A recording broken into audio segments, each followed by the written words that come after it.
Okay. The next fundamental, okay, project controls. Project controls prevent disaster. Okay. Your job is not to be busy in contracting. Your job is to be in control of that project. Okay. There are 4 control points that I've discussed many times that determine whether you make money or not. 4 control points. The first control point, schedule control. If you don't update the schedule, okay, it will not be in your favor. If you're not constantly gardening that schedule and adding changes and adding delays and updating it based on progress, it won't be in your favor, that schedule. I promise you. The owner will get a hold of that. The schedule will go out of control. And then you might as well not even have a schedule in the first place because everything's being run from the brain of the project manager. Get it out of your brain and get it on paper. Schedule control is the #1 reason jobs blow up. Schedule control. You might not think that your jobs are so schedule-centric, and I'm telling you, you're wrong. If I was going to put fencing in on a property, I'm putting a fucking schedule together. I need it for the project record. I need it for documentation. Any job that's longer than a day needs a schedule. Okay, your project managers, part of project management is that project managers are masters of schedule. If they're masters of the tools, they're not managers, they're labor. They're tradespeople. If you're pulling tradespeople out of the field and making them managers, then they have to be taught management. Project controls is the management of a project. #1 point, schedule control. #2 point, cost code discipline. If you don't code labor and cost properly, you won't know where you're bleeding until it's too late. Cost coding and documentation of costs between labor and true costs are hyper important for you as the business person to know where you are. This should be done at every Monday meeting. Where are we on the jobs?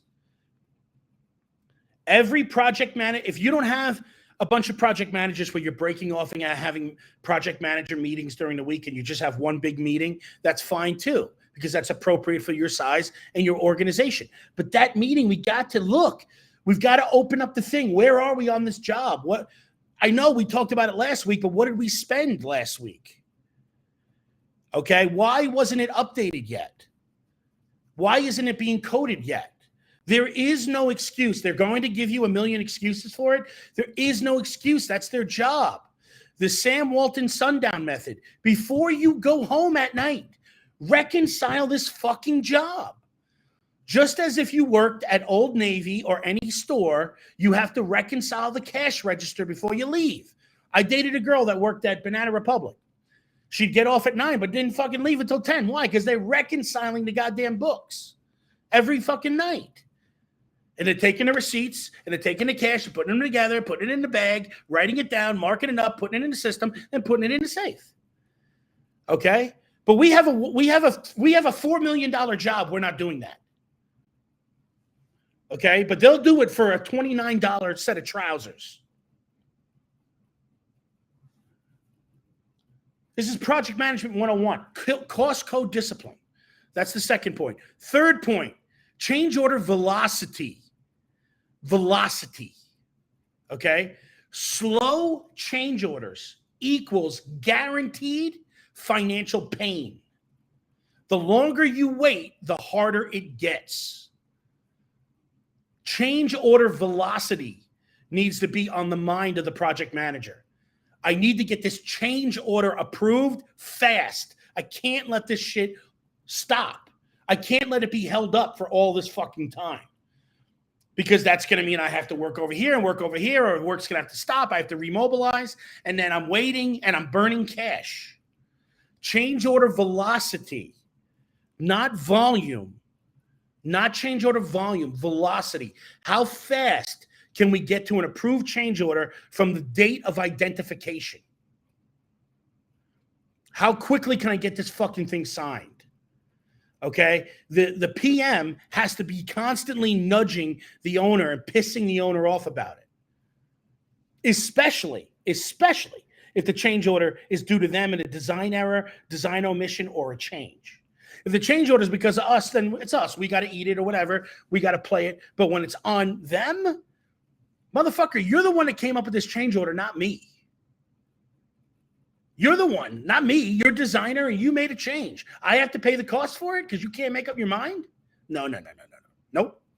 Nope. Because if you don't get it done, I'm going to stop work.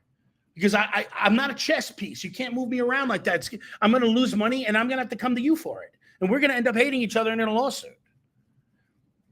Okay? That's the philosophy. Change order velocity. Slow change orders equal guaranteed financial pain. Same thing with payment. Slow payment equals guaranteed financial pain.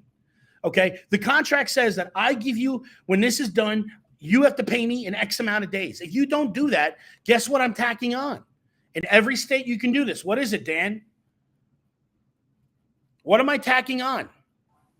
If you're supposed to pay me within 7 days of an approved requisition, or you're supposed to pay me within 7 days of a milestone completion, then we can tack on time.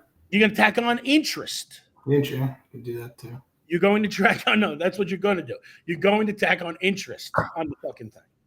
You can't tack on time because you haven't been obstructed. But you could tack on interest. Every day that goes by is a certain amount of interest. I'm not a bank. I'm not financing this goddamn job. I'm an installer. I'm not a bank. I'm not a designer. I'm an installer. I install things. Okay? I install this per the contract. You're supposed to pay me. If you don't pay me, mate, we're going to have to do something about this. I can't just keep letting you off the hook. Okay. In the private world, you can let the guy off the hook for 1 or 2 payments or whatever. But then after you say, man, I just can't do this.